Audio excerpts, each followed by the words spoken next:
சரிங்கய்யா. ஒரு முக்கியமான கேள்வி. இன்னைக்கு மக்களுக்கு இருக்கக்கூடிய ஒரு பெரிய குழப்பம். இந்த குழப்பத்தை ஏற்படுத்தியிருக்கிறது திமுகவா, இல்லை இது உண்மையான ஒரு விஷயமா அப்படின்னு மக்களுக்கு ஒரு பெரிய குழப்பம். இந்த தேர்தல் ஆணையம் மத்திய அரசு கொண்டு வந்த திட்டம்னு சொல்றாங்க, அது பரப்பப்படுகிறது. ஆனால் மத்திய அரசு அது கொண்டு வரல, தேர்தல் ஆணையம் தான் கொண்டு வந்திருக்குது. எஸ்ஐஆர், ஸ்பெஷல் இன்டென்சிவ் ரிவிஷன், வாக்காளர்கள் சிறப்பு திருத்தம். இதை பத்தி உங்களுடைய கருத்து என்ன? பொதுமக்கள் இது நமக்கு கெட்டதா இருக்குமோ, இது நமக்கு வேண்டாமோ அப்படின்ற மாதிரி ஒரு குழப்பம் நிலவுது. அது நல்லதா கெட்டதா அந்த எஸ்ஐஆர்? அதை பத்தி உங்களுடைய விளக்கம் என்ன, உங்களுடைய கருத்து என்ன? அதாவது இந்திய தேர்தல் ஆணையத்தை பொறுத்த வரைக்கும் எல்லா உலகத்தில் இருக்கக்கூடிய நாடுகள் அனைத்துக்கும் சொல்றேன், அந்த நாட்டினுடைய தலைமை தேர்தல் ஆணையம் என்ன நினைக்குதோ அவங்க நினைச்சா என்ன ஒன்னாலும் பண்ணலாம். தலையெழுத்தே மாற்றலாம். ஒரு நாட்டோட தலைமையத்தை மாற்றக்கூடிய தகுதி, தைரியம், செயல்பாடு எல்லாமே எலெக்ஷன் கமிஷன் இருக்கு. அதுக்கு உதாரணம் டிஎன் சேஷன். ஜெயலலிதா மத்தியம் இருக்கும்போது நான் ஒரு 5 வருஷமா இருந்தாரு. அப்புறம் மாதிரி எலெக்ஷன் கமிஷன் எலெக்ஷன் நடத்தினா இந்தியாவிலே கிடையாது, முன்னும் வரலாறு கிடையாது. உதாரணம் சொன்னாங்க, அவரு ஜெயலலிதா பிராமின், டிஎன் சேஷன் பிராமின். இந்த மாதிரி சொல்றதாங்க கேட்கல, நீ இதை பண்ணி இந்த மாதிரி சொல்றாங்க, ஆலோசனை சொல்றாங்க.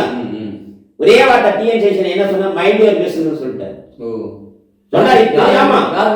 ஜெயலலிதா சொல்றாரு, இப்படி பண்ணுங்க நம்ம ஆலோசனை மைண்ட் யுவர் பிசினஸ் ஒரே வார்த்தை சொல்லிட்டாரு. ஆமாண்டாரு.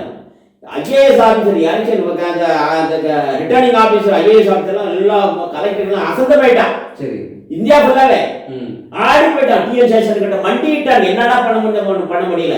எல்லாம் கால் பண்ணிருப்பாங்க. எலெக்ஷன் கமிஷன் தப்பு பண்ணாக்கா அது சஸ்பெண்ட் பண்றது கூட நடவடிக்கை எடுக்க சொல்ற மூலமா அது எலெக்ஷன் பவர் இருக்குது. அந்த பவரை இருக்கு டிஎன் சேஷனுக்கு பிறகு எந்த தேர்தல் ஆணைய கமிஷனும் பண்ணல இது வரைக்கும். அதைத்தான் நாங்க வலியுறுத்த உதாரணம் காமிச்சு கூட சொல்றோம். ஆனா எலெக்ஷன் கமிஷன் இப்ப இருக்க அந்த எஸ்ஐஆர்ன்றது ஏற்றுக்கொள்ளலாம். காரணம் என்னன்னு கேட்டீங்கன்னா, இப்ப இதனால ஒரு 15 வருஷம் நடக்கு, 30 வருஷம் இருக்குல்ல. இப்போ கன்சார்ட்னு ஒருத்தர் இருந்தாரு, அவர் செத்து போயிட்டாரு. இப்ப அந்த ஓட் லிஸ்ட்ல ரிமூவ் பண்ண அப்படியே இருக்குது. ஓட் லிஸ்ட்ல அந்த நேம் நேம் அப்படியே இருக்குது. அதனால தான் ஒரு பாட்டு கேட்கறான், 2006 எங்க ஓட்டு போட்டேன்னு கேட்கறான். அப்ப திமுக இந்த கள்ள ஓட்டு போறதுல பிரதான பேரு அன்னைய சுதந்திர வாங்க நாள்ல இருந்து அவங்க திமுக எப்ப ஆட்சிக்கு வந்ததோ அந்த நாள்ல இருந்து கள்ள ஓட்டு போறது யாருன்னு எட்ட உடனே திமுக தான். சோ அவங்க போன இடத்துல எல்லாமே பிஜேபி எல்லாம் கேட்டான். அவன் செத்து விட்டானா, ஒரு பேர போயிட்டா பேர சொன்னா பேர பண்ண பேர சொல்றான். தாத்தா செத்து போயிருப்பான், தாத்தா ஓட்ட பேரம் போடுறான். புரியுதுல? இந்த தவறு பழைய இருக்கிறதெல்லாம் அந்த கழிவடையெல்லாம் வெளியே தூக்கணும்னு நினைக்கிறாங்க. சரி, அதுக்கு இன்னும் டைம் கொடுத்த கூட பழைய தப்பு கிடையாது. இதை ஒரு பாயிண்டா கூட நல்ல பாயிண்டா இருந்தாலும் கூட இதுக்கு எலெக்ஷன் கமிஷனுக்கு மோடி தலைமையில சில சோசமான விஷயத்த சொல்லி பறிச்சீங்கன்னா அதுல அரசியல் தன்மையா இருக்கு.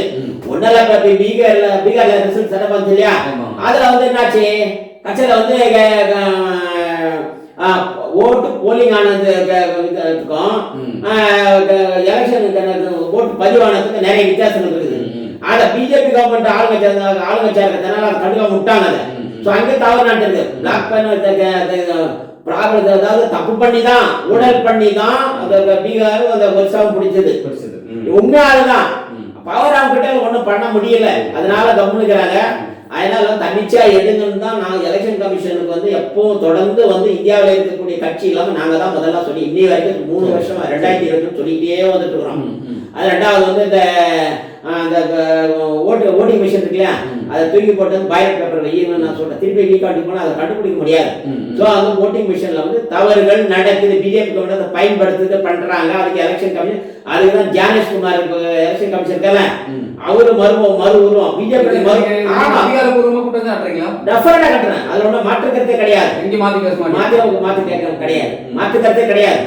பிஜேபியுடைய மோடி அமித்ஷாவுடைய மறு உருவம் தான் தேர்தல் ஆணையத்தின் இந்திய தேர்தல் ஆணையத்தினுடைய ஆணையாளர் ஜானேஷ்குமார் ஐஏஎஸ். நான் அவரே சொல்றேன், தேர்தல் நாட்டுக்கு தகுதி இல்லாத நீ ரிசல்ட் வெளியே போன நாட்டேன் எழுதிருக்கேன். அப்படியா? ஆமா, நான் யாரும் பயப்பட மாட்டேன். இருக்கிற உண்மை எடுத்து சொல்ல, அவ்வளவுதான். மக்களுக்கு நல்லது பண்ணு, நியாயம் பண்ணு, நேர்மையா போகணும். ஒரு கட்சி ஆண்டுன்னு சொன்னா நேர்மையா நாணயமா இருந்துச்சுனாக்கா அந்த கட்சிக்கு மக்கள் நிச்சயமா ஓட்டு போடுவாங்க.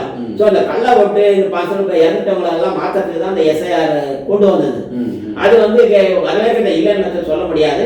அது நியாயமான விஷயம், தப்பு கிடையாது. நன்மை இருக்கு, நன்மை இருக்கு. கள்ள ஓட்டெல்லாம் இருக்கு. ஆனா பிஜேபி கவர்மெண்ட் வேற விதமாகவும் அதை வச்சு ஆமா. ஏன்னா அவங்க யாரா கேட்டோம்னா பிஜேபி ஆளுங்க உள்ள ஓட்டு போற மெஜாரிட்டி உள்ள போன வாய்க்கலாம், அது டெஃபினட் வாய்ப்பு நிறைய சான்சஸ் இருக்கு. வட மாநில பீப்புள்ஸ் ஆமா நிறைய இருக்கலாம்.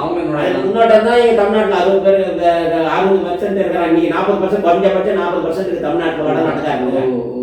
அந்த வடநாட்டுல இருக்கிறவங்கள என்னோட காஸ்டியூம்ஸ் நான் அந்த வரப்பெல்லாம் ஒரு 2000 பேர் 1000 பேர் என் கட்சியில எம்ஜிஆர் மக்கள் கட்சியில மெம்பரா இருக்கான். என்ன பார்த்தவன் நிக்கிறான், எம்ஜிஆர் ஆளுன்னு அவனை விட்டுறான், எல்லாரும் விட்டுறான். எம்ஜிஆர் என்ன மெம்பர் ஆகி கூட நான் பண்ணிருக்கேன், நான் ரெக்கார்டு வச்சிருக்கேன். கேரளாவில் இருக்கிறாங்க, ஆந்திராவில் என்னுடைய ஃபேன்ஸ் மட்டும் ஒரு நாளைக்கு 20,000 25,000 பேர் இருக்காங்க. நான் போராடான். அந்த மீடியா செக்டர் கூட நான் எந்த அளவுக்கு போய் நிற்பேன்? யாருமே ஒரே ஒரு கட்சி இருக்காங்க. நீங்க அவன் பாக்குறவங்க மீடியா பாக்குறவங்க நான் பையன் நினைச்சு மாட்டான். இருக்கிறவங்க தானே அந்த கூட்டத்தை வரவங்க தான் கூட்டத்தினுடைய பலு தெரியும். அது வெடிக்கன்னு பாக்குறவங்க தெரியாது. ஸோ தமிழ்நாட்டில் எந்த கட்சியுமே கிடையாது. இப்போ வர புதுசாக கட்சி ஒன்று விட கிடையாது. அந்த அந்த கட்சி தலைவன்னு சொல்லிக்கிட்டு கூட தகுதியில்லாதவங்க தான் இன்னைக்கு எல்லா கட்சியும் சொல்றேன். சீமாநாத்திரில சீமா போய் பேசுறேன், சும்மா போய் பேசுறாரு சீமா. ஆமா, அதுக்கு உதாரணம் சொல்லலாம். பெரியார் எப்ப இருந்தாரு தெரியுமா உங்களுக்கு? எனக்கு ஞாபகம் இல்லை சார். 24/12/1973 பெரியார் இறக்குற. எம்ஜிஆர் எப்போ சிஎம் ஆகுறாரு? 4/7/1977. சீமான் என்ன பேசுற ஒரு இதுல வீடியோவில் எம்ஜிஆர் வந்து பெரியாரை கூப்பிட்டு மேடையில ஆனர் பண்றாருன்னு சொல்றாரு. பெரியார் வந்து அது ஒரு இது பதிவு வந்தது எனக்கு. அது ஏன்டா மடைங்களா, என்னடா பெரியார் எப்ப இருந்தாரு, எம்ஜிஆர் எப்ப சிஎம் ஆனாரு, அவர் கூட இருந்தது இல்லையா, என்னடா அவர் பணத்தை தூக்கிட்டு வந்து தோண்டி எடுத்துட்டு வந்தாங்க வச்சாங்க அப்படின்னு கேட்டேன். அதுக்கப்புறம் பதிவு தூக்கிட்டாங்க. இவ்வளவு பேச்சு. ஆமாங்க, 180-70% வந்து சத்திய மைக்கு பிடிச்சி கட்சி பேசுனா நான் யோகிமானவன் நினைச்சிருவான்ட்டா பேசுறான். அதே மாதிரிதான் அவர் இன்னொன்று பேசினாரு. ஐயா காமராஜர் இறந்ததுக்கு அண்ணா தான் அழுதாரு, அதிகமாக அழுதாருன்னு. இறந்தது அண்ணா 1967 இறந்தாரு. இல்லைங்க, இவ்வளவு முட்டாள்தனமா யாருக்குமே தெரியாத முட்டாள்தனம் பேசுது. அதெல்லாம் பேச வேண்டிய அவசியம் என்ன இருக்கு? பேச வேண்டிய அவசியமே இல்லை. இப்ப உதாரணத்துக்கு கரூர்ல போயிட்டு அந்த விஜய் இருக்க இல்லையா, யாரோ ஒருத்த அறிவாளிகள் இப்ப அவருக்கு பிறந்தது ஆந்திரா ஹைதராபாத் விஜய் தமிழர் என்று சொல்லடா, தலை நிமிர்ந்து சொல்ல நில்லடான்னு சொல்லி யார் சொன்னா? விஜய் பிறந்தது ஹைதராபாத். ஆமா, ஆந்திரா. ஆமா, தமிழ் பிறக்கலையா? கிடையாது, தமிழ்நாடு கிடையாது. எல்லாம் போட்டு குழப்பிருக்காங்க. ஆக்சுவலா ஒருத்தர் ரெக்கார்டே சொல்றாரு, அதிகாரப்பூர்வ ரெக்கார்டு, ஹைதராபாத்ல பிறந்தா. இதுதான் உண்மை. ஆனா வந்து இவரு வந்து அதனால்தான் கூட ஒரு வதந்தி பரவிச்சு. அங்க இருந்து பிரகாசம் டிஸ்ட்ரிக்ட்ல வந்தவர் தான் இவரு கருணாநிதி இங்க வந்தாரு. அவர் வந்து அவங்களுக்கும் அந்த அவரு யாரு விஜய் வந்து ஹைதராபாத். ஸோ ஆந்திராக்காரங்க நானானியான்னு சொல்லிட்டு தான் அந்த கரூருக்கு பர்மிஷன் கொடு இது கொடுன்னு சொல்றதுக்கு காரணம் அதுதான். அங்க அவர் பேசுறாரு விஜய் யாரை ஏறி விட்டு அங்க பேச வேண்டிய அவசியம் கிடையாது. நீ போனியா, நான் இப்ப நடிச்சேன், நான் எங்களுக்கு மக்கள் ஒரு வாய்ப்பு கொடுத்தா நாங்கள் நல்லது பண்ணுவோம், இப்ப யாரும் நல்லது பண்றதில்ல, நான் ஊழல் பண்ண விருப்பம் இல்லை, செய்ய மாட்டோம் அப்படின்னு சொல்லி கேட்டா பரவாயில்ல. பேச வேண்டிய என்ன அவசியம் இருக்கு? யாரை மட்டும் ஏறி கொடுத்துறான். தமிழனுக்கு சொல்லடா, தலை நிமிர்ந்து நல்லடா. எடப்பாடிக்கும் ஸ்டாலினுக்கு இதான் கொடுக்குறான். இவங்க யாருமே இன்னைக்கு வந்து சுயமா வந்து 4 வார்த்தை இப்ப நான் பேசுற மாதிரி சுயமா பேச தெரியல. 4 வார்த்தை மைக்கு பேச தெரியல. எழுதி கொடுக்கறதே பேசுறாங்க. இருக்குது யதார்த்தமா மக்களுடைய நிலைமை என்ன ஆட்சி பண்ணாங்க அதை மட்டும் சொல்லிட்டு கேட்டா பரவாயில்ல. இவ விஜய் என்ன பேசுறாரு அப்படின்னு இந்த கையில பேப்பர் வச்சுக்கிறேன், தமிழ் என்று சொல்லடா, தலை நிமிர்ந்து நெல்லடா அப்படின்னு. அது யார் சொன்னது? நானே வந்து யாரா சொன்னது தெரியும் போது நான் டிவியை கவனிச்சுக்கிட்டே இருக்கிறேன். கச்சை பத்தா இப்படி உடனே வந்து திருப்பி பேப்பர் பார்த்துட்டு ராமலிங்கம் நாமக்கல் அந்த இடத்துல பேச வேண்டிய அவசியம் நீ அந்த தமிழன்னு சொல்லடா, தலை நிமிர்ந்து இல்லடா, எழுதுன ஆசிரியர் பேரே தெரியல. நீ என்ன பண்ண போற? நிறைய விஷயங்கள் இருக்கு. ஆனா அரசியல் வந்து இப்ப ரொம்ப கேவலம் போய் யார் வேணாலும் போகலான்ட்டு நினைக்கிறாங்க. இந்த 2 விஷயத்த கருத்தை நான் பார்க்கிறேன், முக்கியமான கருத்தை. எலெக்ஷன் கமிஷன் வந்து ஏன் நாங்க வந்து ஒரு 6 கோரிக்கை வச்சோம். 2010-10-2023 ஒரு கோரிக்கை வச்சிருக்கிறேன். என்ன எலெக்ஷன் கமிஷன் அந்த 6 கோரிக்கை இன்னி வரைக்கும் நான் நிலைப்பாடு. அதனால தான் அது முக்கால் வருஷம் நான் எலெக்ஷன் பாய்காட் பண்ணதே காரணம் அதுதான்.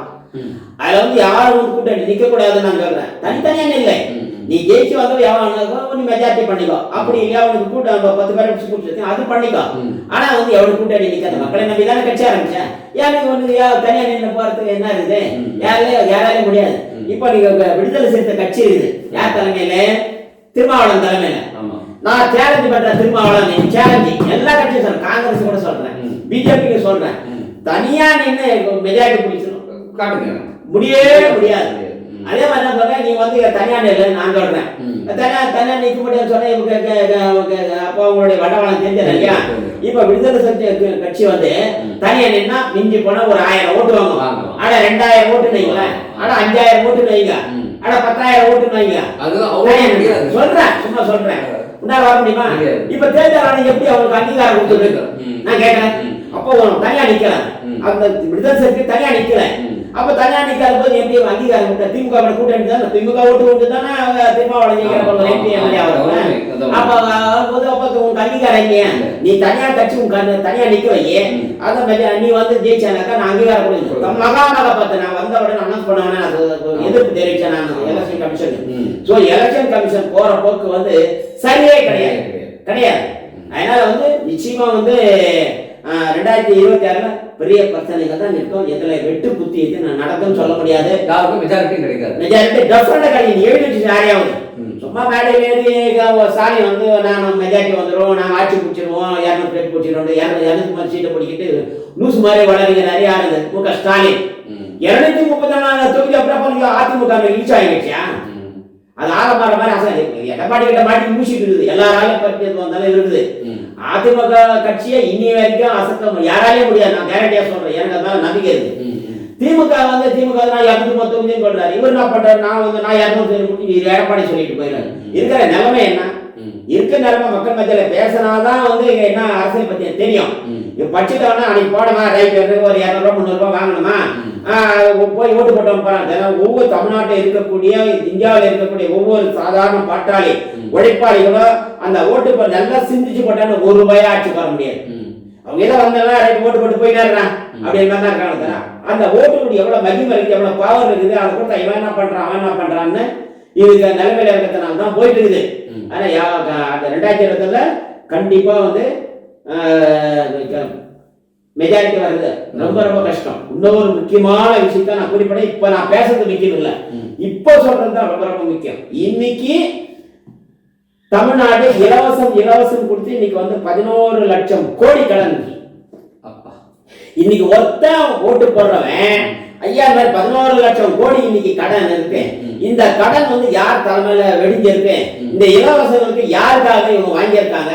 இதுல எவ்வளவு ஊழல் நடந்திருக்குது அப்படின்னு சொல்லிட்டு ஓட்டு போடுற ஒவ்வொருத்தரும் சிந்திச்சா அடுத்த எலெக்ஷன் வந்து எந்த கட்சிக்கும் மெஜாரிட்டி வராது.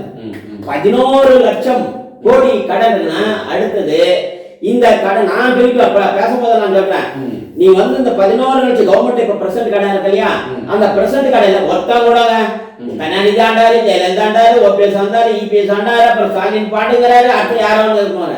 இன்னைக்கு இருக்கக்கூடிய கடன் தொகை 11 லட்சம் கோடியை யாரு வந்து திருப்பி கட்டுறதுன்னு வந்து கேரண்டி கொடு.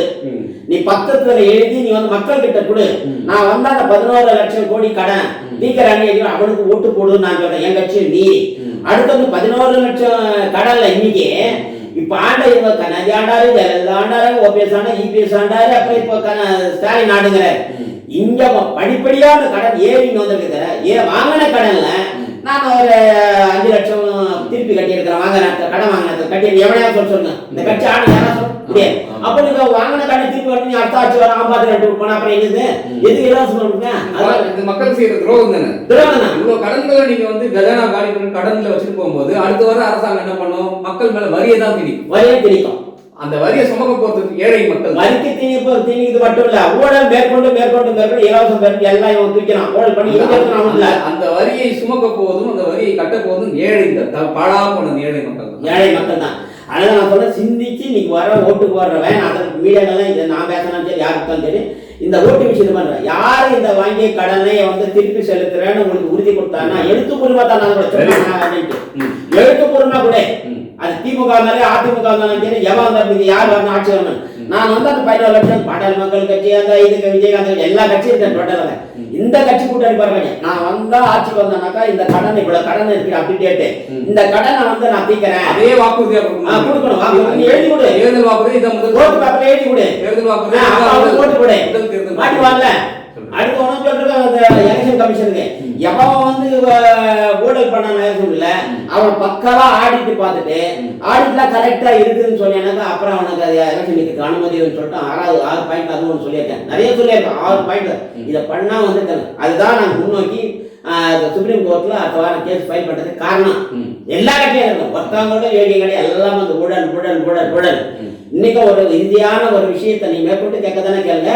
ஆனா ஒரே ஒரு ஆட்கள் சொல்றேன், இந்த ஊழல் கட்சியை ஒழிக்கணும், லஞ்சம் இருக்கக்கூடாது, இளைஞருக்கு வேலை சொல்றீங்க நீங்க ஒரு நியாயமான முறையில் நடக்கணும், ஊழல் நடக்கக்கூடாது. ஊழல் கட்சி சொல்றீங்க இல்லையா, ஊழல் கட்சி யார சொல்றீங்க? எல்லாமே தாங்க, இவங்க கிடையாது, எல்லாமே. ஆமா, எம்ஜிஆர் காமராஜர் இது எல்லா ஆண்டும் ஊழல் தாங்க, ஊழல் ஊழல் தான். அதோட மாட்டு கட்சி எல்லாம் மக்களுக்கே தெரியுது, நான் என்ன சொல்றது இல்லையா? அதனால வந்து நிறைய யோசிக்க வேண்டியது. ஓட்டு போடுற மக்கள் நிறைய யோசனை பண்ணாங்கன்னா எங்கேயோ தூக்கி போட்டுடலாம்.